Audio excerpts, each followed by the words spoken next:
No room for outsiders. My sister publicly humiliated me in a 5-star hotel lobby. I silently turned and left. When I got on the plane, my phone started showing missed calls nonstop. On Thanksgiving morning, as I woke up in my Chicago apartment, the familiar anxiety crept into my chest like a small snake, wrapping around my heart and squeezing. I had felt this every year for the past decade, the uneasiness of facing my family, especially my sister Catherine and my parents. Another year, another family reunion, another performance to put on. Looking through my bedroom window, I watched the awakening Chicago skyline. The skyscrapers rose like silent giants, and the gray November sky seemed to mirror my own mood. This year's family gathering was to take place at the Breakers, a luxurious resort hotel in Palm Beach, Florida. My grandfather, the only one in the family I was truly close to, had booked and paid for everything, as usual. Dignity and self-reliance are life's most precious values, he often told me when I was young. Become someone who can stand on her own 2 feet, Helen. I looked in the mirror, brushed back my brown hair, and sighed. Helen Walker, 33, research director at a pharmaceutical company, salary of $160,000 a year. I had a high-end apartment in Chicago, a growing investment portfolio, and an independent life I had built myself. But it seemed no one in the family, except my grandfather, truly valued that.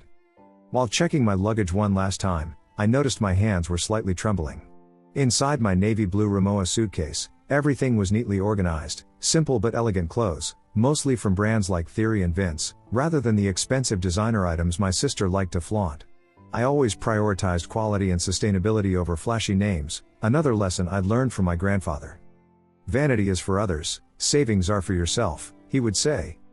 In contrast, Catherine's Instagram was filled with images of Hermès bags, Cartier watches, and luxurious vacations, all funded by my grandfather. Catherine, a former flight attendant, now a full-time housewife, had long been completely dependent on my grandfather's financial support. Mortgage, car loans, private school tuition for her 7-year-old daughter, my grandfather paid for it all. My parents' lavish lifestyle was similarly precarious. They pretended to enjoy a comfortable retirement in Florida, but the truth was that everything from their retirement plan to the deposit for a high-end nursing home depended on my grandfather's support. A sandcastle, that's how I viewed my family's lifestyle, beautiful but fragile, ready to collapse at the first tide. Meanwhile, I had paid for my college tuition through scholarships and part-time jobs. I built my career in pharmaceuticals, step by step, without any privileges from the family. My apartment, my car, and everything I owned, all were the result of my own effort and perseverance. Taking out my phone, I checked my email once more to ensure I hadn't missed any notifications from work. An email from Catherine appeared first, a new photo of her at a fancy restaurant, showing off her new Hermès bag with the hashtag #dreamlifestyle. I sighed and deleted it. Another day in my sister's fake life. My taxi arrived on time, and I began my journey to the airport. On the way, I thought about the Breakers, a luxurious 5-star hotel established in 1896, with Italian Renaissance architecture and suites costing over $800 a night. The special Thanksgiving dinner was said to cost $200 per person.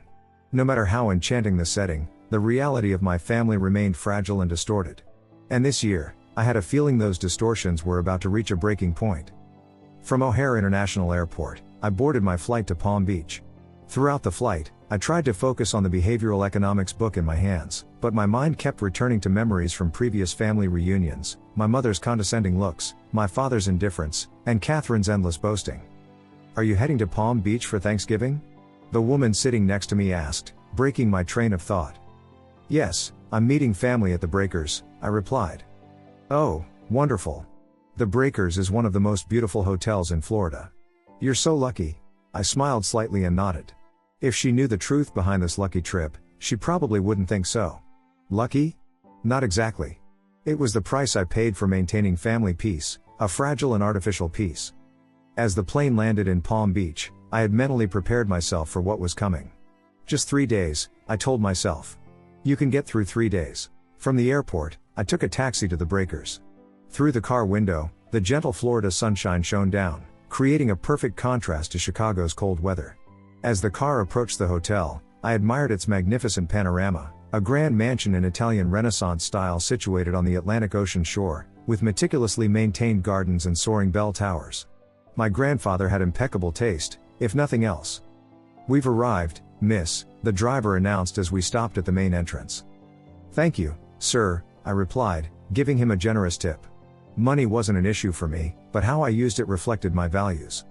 As I wheeled my suitcase through the hotel entrance, I had a clear sense of what was to come. Catherine's arrogant glances, my parents' indifference, and my grandfather's worried gaze. A familiar script, but this year, I couldn't shake the feeling that something was about to change. The breaker's waiting lobby spread out before me like a painting of luxury. Crystal chandeliers sparkled from the elaborately decorated ceiling, and the marble floor reflected their light. Other guests were already enjoying their Thanksgiving afternoon in their own ways, an older couple sipping champagne, a family with well-dressed children taking photos, and courteous staff moving gently among them. I headed toward the reception desk, pulling my navy blue Rimowa suitcase behind me. My simple but elegant theory dress was slightly wrinkled after the long flight, but I still felt comfortable in my simplicity. On my way to the reception desk, I spotted my parents. They appeared to be discussing something in a secluded area of the waiting lobby. My mother wore what looked like a new resort dress, while my father was dressed casually. When our eyes met, they quickly turned away, and I couldn't help but feel a pang in my heart. Even after all these years, their cold attitude still had the power to hurt me. "Hello, I'm Helen Walker. I believe my grandfather, Howard Walker, has made a reservation for me," I said to the receptionist, a young woman with a professional smile. She typed my name into the computer and frowned. "Ms. Walker, I'm sorry, but I can't find your reservation." Her voice was apologetic. She checked again, unable to hide her confusion. "I can see reservations for your family members, but..." At that moment, the sound of expensive high heels echoed on the marble floor. I turned to see Catherine approaching us. My sister, tall and slender with perfect blonde hair, looked like she had stepped out of a fashion magazine. She wore an expensive party outfit, carried a Hermès Birkin bag, and a Cartier watch glittered on her wrist. Her eyes gleamed with a strange triumph. "Oh," Helen finally arrived, her voice carried deliberate sarcasm. The receptionist continued checking the system. The attention of other guests began to turn toward us. "How strange that there's no reservation," Catherine's voice grew louder, calculated to attract attention. "Anyway, long time no see, sister." I felt my skin go cold. Something was wrong, a pre-planned conspiracy. Catherine stood there, her Louis Vuitton suitcase glaringly prominent next to my simple navy blue one. "Hello, Catherine," I said, trying to keep my voice steady. "There seems to be a mix-up with my reservation. Is grandfather here?" Catherine laughed, a laugh that didn't reach her eyes. "Actually," she stepped closer, wearing a victorious smile, "there's no mix-up at all. I only booked rooms for our family." Her words echoed throughout the waiting lobby, deliberately pronounced loud enough for others to hear. Some guests began to look in our direction, curious about the confrontation unfolding. "One room for me, my husband and daughter, and one room for mom and dad," Catherine continued, with a mocking expression. "Only for the real family, you see." A moment of silence descended.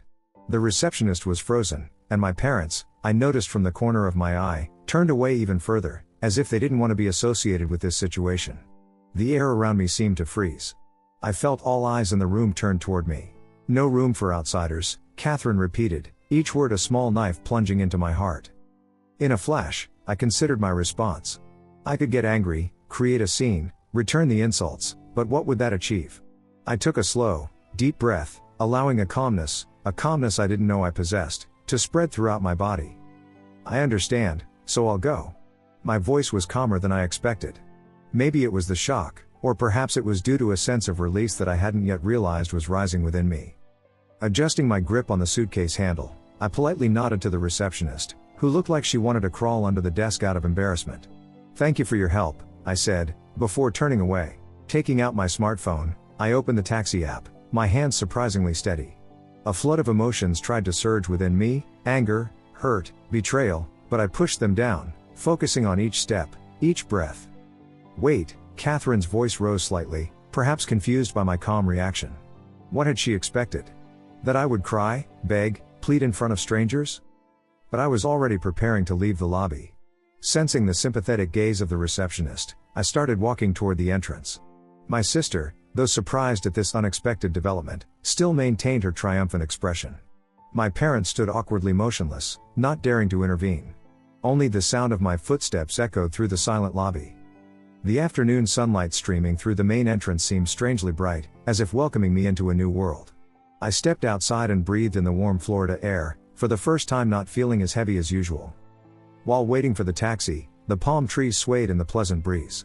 Before my eyes, the Thanksgiving vacation I was supposed to spend at this luxurious resort had ended in just a few minutes. But in this moment, a strange sense of liberation spread through my heart, a feeling I had never experienced during previous family reunions. My grandfather's words rose again in my mind, "Become someone who can stand on her own 2 feet." Now, I felt I truly understood the real meaning of those words. Standing alone wasn't merely about financial ability, it was about dignity and self-respect, which I was finding right now. During the few minutes waiting for the taxi, I admired the magnificent exterior of the hotel. The Adams-style architecture told a story of over 100 years of history, lavishly decorated for Thanksgiving celebrations. Luxury cars continuously arrived with well-dressed families stepping out, preparing for the upcoming formal dinner. Through the lobby glass, I could see my niece, Amy, wearing an expensive dress inappropriate for a 7-year-old.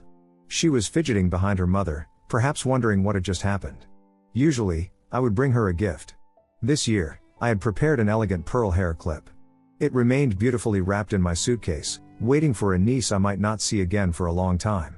Something had ended today, but something new was beginning. I could feel it in every breath I took. When the taxi finally arrived, I got in with an unexpected sense of relief. To Palm Beach International Airport, I told the driver, my voice steady and clear. On my smartphone, I had already started searching for the next available flight to Chicago. Although airfares during Thanksgiving were expensive, that didn't bother me at all. Instead, the emotional energy I had wasted each year in these tense family reunions seemed far more costly. Through the rearview mirror, the Breakers building grew smaller. Its silhouette, glistening in the afternoon sun, seemed to symbolize the superficial glamour of my family. And now, the first crack had appeared in that facade. I couldn't predict what would happen next, but one thing was certain: there was no going back. The taxi's interior provided a quiet space away from the outside noise. The air conditioning maintained a comfortable coolness and the premium leather seats gradually soothed the tension from earlier. Outside the window, the distinctive resort landscape of Palm Beach passed by, rows of neatly arranged palm trees, luxurious white houses and glimpses of the Atlantic Ocean's sparkling surface. In the past, I had always been captivated by Palm Beach's beauty, but today it seemed foreign and inaccessible. I didn't belong here, and perhaps I had never belonged with my family. I took out my smartphone and found my grandfather's number in my contacts. My finger paused for a moment, considering. Should I contact my grandfather right now? Was he waiting at the Breakers, wondering why I hadn't shown up? Or did he know about Catherine and my parents' plan? No, I decided. My grandfather couldn't have known about this. He had always been fair, the only one in the family who understood my value. Without further hesitation, I pressed call and waited. The ring seemed endless. Finally, my grandfather's familiar voice came through. "Helen, what's happened?" My grandfather's voice maintained its usual calmness, but I could hear the worry hidden behind it. "I have something to report," I began, trying to control my emotions. I recounted what had just happened at the hotel in a straightforward and objective manner: the missing reservation, Catherine's words, and my parents' reaction. I added no justifications or emotions, simply presenting the events in chronological order. "And now I'm on my way to the airport," I finished, my voice steadier than when I had started. On the other end of the line, I could hear my grandfather's breathing become slightly hurried. I could imagine him sitting in the luxurious hotel room, anger gradually rising on his weathered face. Howard Walker wasn't a man who easily lost his temper, but when he got angry, it was a quiet and devastating storm. "I see. I'll handle this from here." My grandfather's voice was deep and heavy. In these short words lay a premonition of what was to come. I knew him well enough to know that this wasn't an empty promise. He would act, and the consequences would be serious. "I don't want to cause trouble," I said, suddenly feeling a bit worried for my sister and parents. No matter how they treated me, they were still family. "You're not causing trouble, Helen. They brought this on themselves. Get back to Chicago safely, I'll be in touch with you later." And with those words, the call ended, leaving me with mixed feelings. Part of me felt relieved to have shared with him, while another part worried about what would happen next. My grandfather wasn't a man who easily forgave those who offended family honor, and in his eyes, Catherine and my parents' actions had certainly crossed that boundary. Just after hanging up, my phone began to vibrate continuously. Incoming calls started flooding in, first from Catherine. Over 10 missed calls were registered within 15 minutes. I had blocked her calls, but messages still came through. "Helen, Amy wants to see her aunt. She's been looking forward to our annual Thanksgiving. Can't you think about a child's feelings?" I grimaced as I read.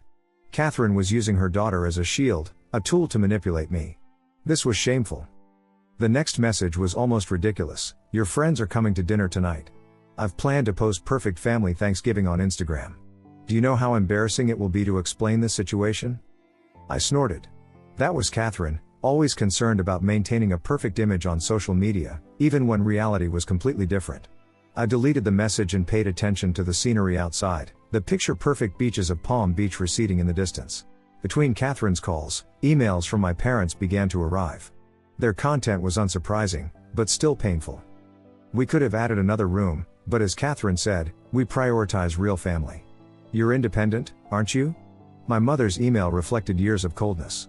If you're so capable, why not book another room with your salary? It's not a big deal. Why are you so emotional?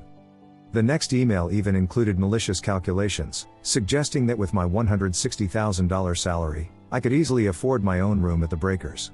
My father's email was even more insensitive. Catherine has a family, a husband and a child, you understand, don't you?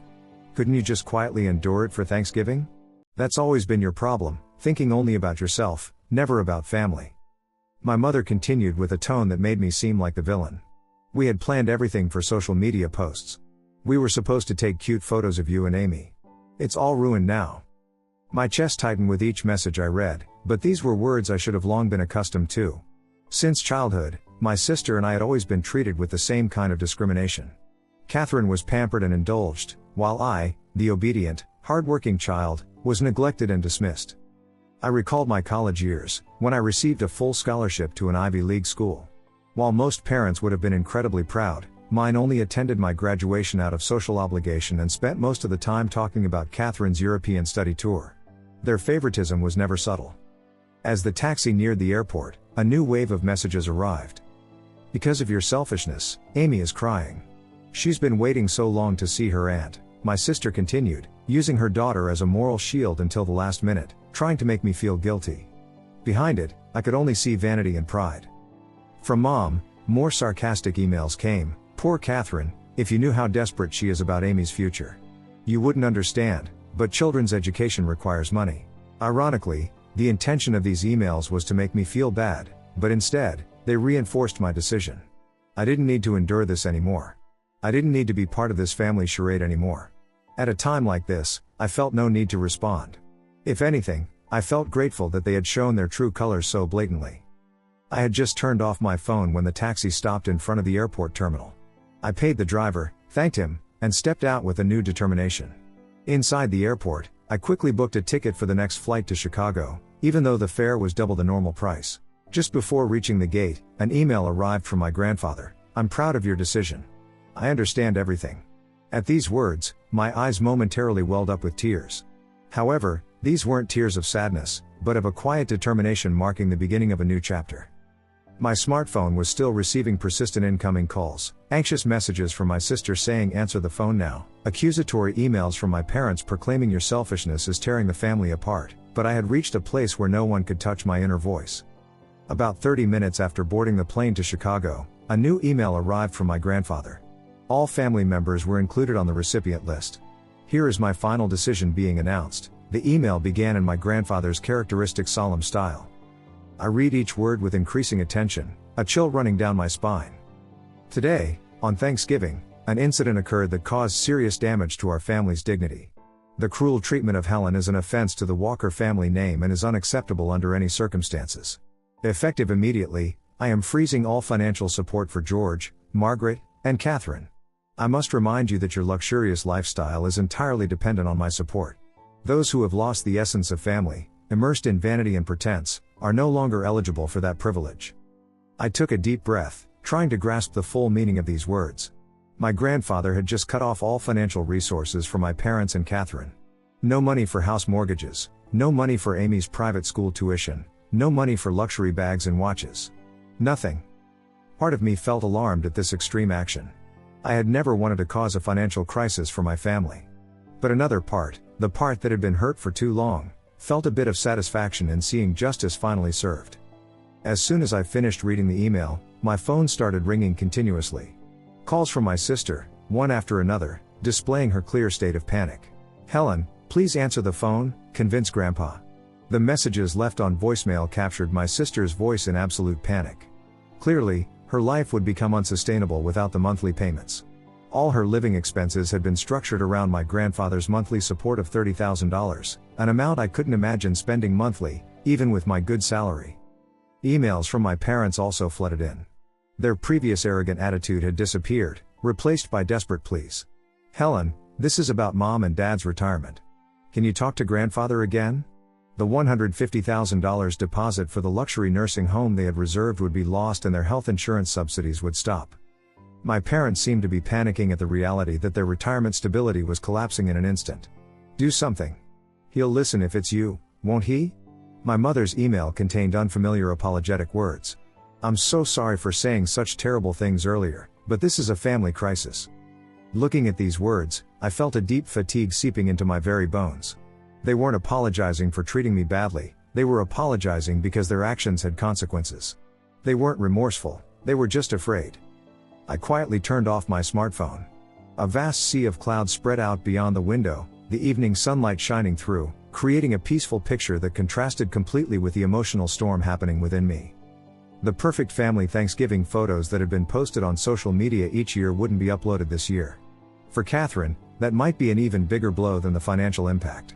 In the past, I had often felt hurt seeing those photos, images of a family where I always felt like an outsider. But now, I only felt a strange emptiness thinking about them.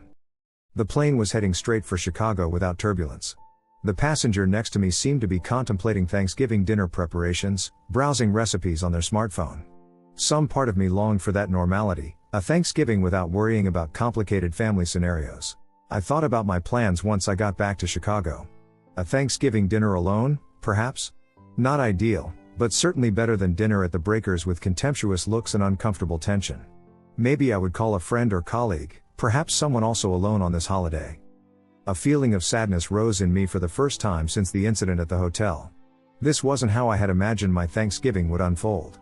Deep down, despite all the hurt, I had always hoped that someday things would be different, that my family would see my value, that we could build a real and genuine relationship. But perhaps it was time to face the truth. Sometimes, family is still just the first people to hurt you. And sometimes, you have to create your own definition of family. People who truly appreciate you for who you are.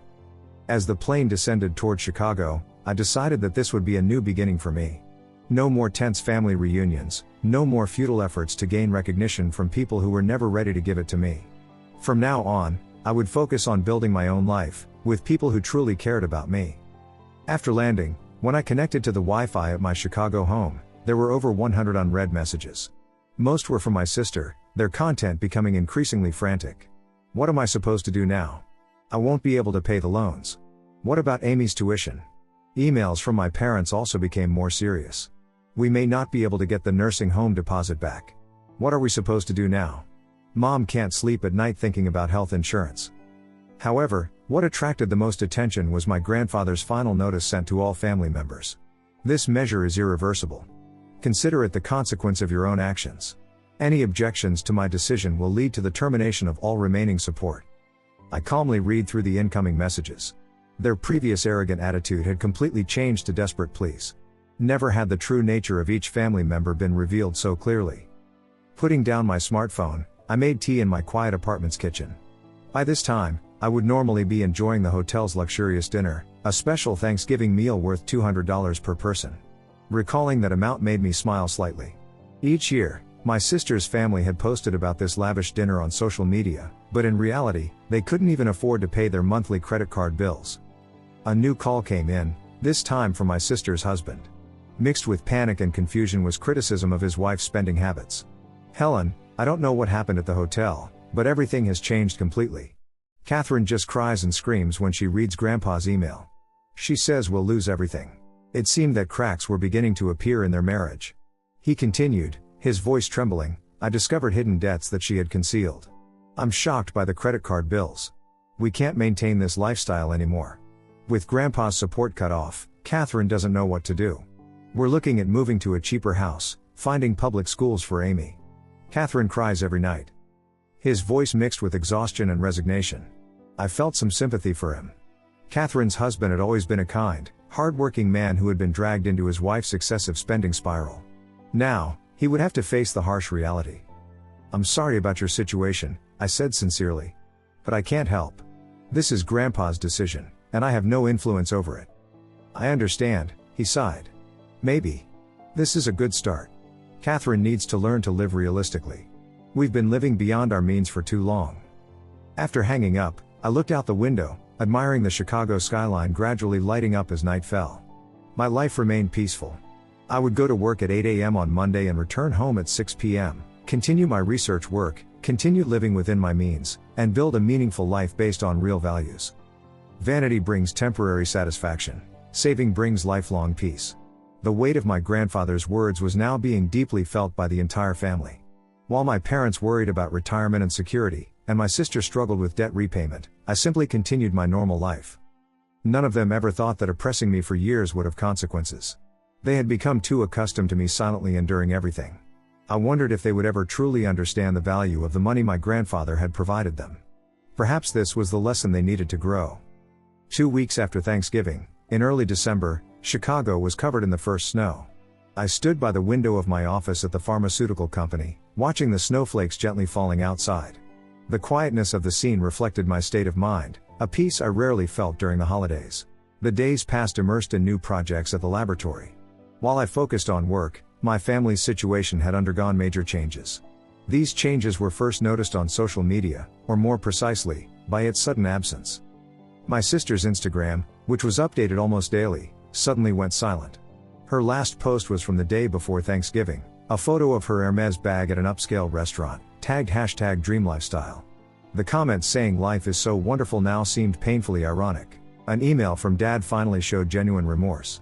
"I'm reflecting on our years of luxury living. We indulged Catherine too much, and we were cold to you. I'm sorry." Similar messages came from Mom. With their health insurance subsidies cut, they finally realized the true cost of healthcare. Our pension alone is not enough. Mom finally understands how lavishly we lived. Catherine's situation was even more serious. I received an unexpected call from her husband last weekend. Catherine had to sell most of her bags and watches. It was a painful sight, but perhaps it needed to happen. We're moving to a smaller house in the suburbs and Amy will start at a public school next semester. Their wealthy facade was rapidly collapsing. With a different tone from his previous call, he continued, "Part of me feels relieved. I always felt pressure to maintain a lifestyle beyond our means. Catherine cries every night, but I think she'll get through it." In contrast, my life remained peaceful. As Christmas approached, I didn't feel the usual dread about facing family. Instead, I had signed up for a ski trip with an investment group I was part of, looking forward to my first stress-free holiday in years. Just yesterday, I had been promoted to team leader for a new research project, with a significant salary increase. My investment portfolio was performing well, and I was considering buying a larger apartment next year. My life was progressing in the right direction, without worries about the future. In the weeks since Thanksgiving, the frequency of emails and calls from family had decreased significantly. The desperate contacts that came daily in the early days had reduced to once or twice a week. Their content had also gradually shifted to resignation. Amy will transfer to public school. She'll take the school bus. I never imagined. My sister's latest email showed signs of accepting reality. The dream private school life she had shared on social media would never be posted again. My parents were also considering moving from their luxurious Florida community to an affordable condominium complex, struggling with medical bill payments. Their dream of a luxurious retirement had easily collapsed. "We've lived with the wrong values for years." That's what was written in Dad's most recent email. However, whether this realization would become a catalyst for restoring a real family relationship remained uncertain. Last week, I received a brief email from my grandfather. "Awakening to the truth of life sometimes brings pain, but it's a necessary pain. Your decision has given them an important lesson." I didn't reply. I just quietly saved the email. In the winter sky of Chicago, new stars were twinkling. I wasn't sure where the future would take my family, but for the first time in my life, I felt comfortable with that uncertainty. 3 months after that Thanksgiving, the first signs of spring began to appear in Chicago. Crocus flowers were emerging through the remnants of snow, and the warmer sunshine had begun to dispel the winter cold. My life remained unchanged, or rather, it had become more complete. The new project at the pharmaceutical company was progressing smoothly, and last week I received notice of a promotion. My achievements as a research director had been recognized, and my salary would increase to $200,000. My investment portfolio was also doing well, with assets steadily growing. From my new office window, I could see the vast surface of Lake Michigan. The waves sparkling under the spring sunshine conveyed a quiet hope. New research data was piled on my desk, and I immersed myself in work with new passion. A birthday gift arrived from my grandfather the day before yesterday, a simple pearl necklace. The accompanying card bore a single line in his familiar elegant handwriting: "True brilliance lies in those who stand on their own feet." I had begun to maintain minimal contact with my parents. They had moved from their luxurious Florida community to an affordable condominium, struggling with medical bill payments. They seemed to be gradually adapting to their new reality. Luxury brings momentary joy, but there is real security in a grounded lifestyle. Mom's email contained sincere understanding for the first time. "You always understood this, didn't you? That's why you never fell into the same trap we did." My sister's family had moved to an ordinary suburban neighborhood. Amy had started attending public school and was getting used to riding the school bus. Catherine's social media remained silent. It all seemed so empty now, posting just to keep up appearances. Such words appeared in a rare email from my sister. "I was so obsessed with showing a life I didn't really have," she continued. "It's embarrassing having to explain to friends that I can't continue with their expensive activities anymore.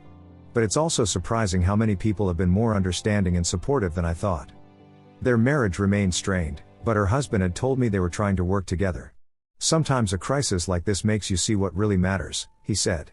"Catherine is learning to live within our means, and I think that's good for her." I had begun setting new goals for myself. I wanted to build more achievements in pharmaceutical research and eventually lead my own research team. I hoped to pass on my knowledge and experience to young researchers. On weekends, I participated in investment and economic study groups, where I met like-minded people. Genuine conversations, without pretense and vanity, were refreshing. One day, I received an unexpected message from Amy, sent through her mother's email. "I miss Aunt Helen. When will you come visit me?" Attached was a scribbled drawing of a brown-haired woman standing next to a smaller girl, a large heart between them. The drawing melted my heart. Amy was just an innocent child in this mess. After some consideration, I decided to visit at the end of the month. My first visit to my sister's family in their new home was mildly shocking. It was much smaller, a modest 2-story suburban house instead of the spacious mansion they once lived in. Catherine opened the door, looking thinner and more casually dressed than I'd ever seen her, jeans and a t-shirt instead of her usual designer outfits. "Helen," she said, her voice trembling a little. "Thank you for coming." There was an awkward moment between us, but then Amy rushed through, hugging my legs tightly. "And Helen. You came." She pulled me inside, excitedly telling me about her new school and new friends. There was no sign that she had been hurt by the major change in her family's life. During tea time, when Amy was busy with homework, Catherine and I finally talked. "I want to apologize," she said, her voice small but sincere. "For everything. Not just for Thanksgiving, but for all these years. I was." She paused, searching for words. "I was jealous of you, Helen. Of your independence. Your self-reliance." I almost couldn't believe what I was hearing. Jealous? Of me? But you had everything, the family, the house, all the designer items. Catherine laughed sadly. "All borrowed. All fake. I never really owned anything. I lived in a sandcastle that Grandpa built for us. You built your life from solid bricks." I didn't know what to say. All these years I felt like an outsider, and my sister was jealous of me?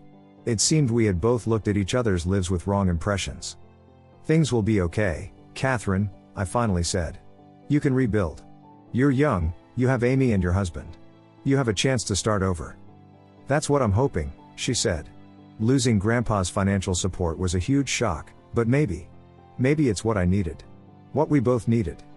That visit wasn't a perfect new beginning, but it was a first step. When I left, I promised to keep in touch more regularly with Amy, and Catherine gave me an awkward hug. On the way back to Chicago, I reflected on the changes in my family. The Thanksgiving incident had left important lessons for each member: the importance of financial independence, the emptiness of a pretentious lifestyle, and, above all, the true meaning of family. My grandfather's final words remained in my heart: real bonds can only be born after overcoming hardship. In my purse, the pearl hair clip I had prepared as a gift for Amy back at Thanksgiving was still there. I had given it to her before leaving, and the joy in her eyes said it all. Perhaps it was a symbol that despite a few difficult months, family bonds still existed, albeit in a new form. Outside the window, The early spring winds rustled through the trees on the street as if signaling the beginning of a new season. Not just for nature, but for the Walker family.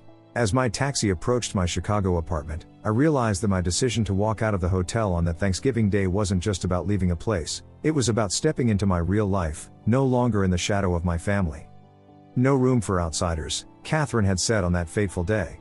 She didn't know that those words would become a self-fulfilling prophecy, but not in the way she intended. It wasn't me, but rather the pretense and vanity that no longer had a place in the Walker family. And in its absence, perhaps, we could finally begin to build something real.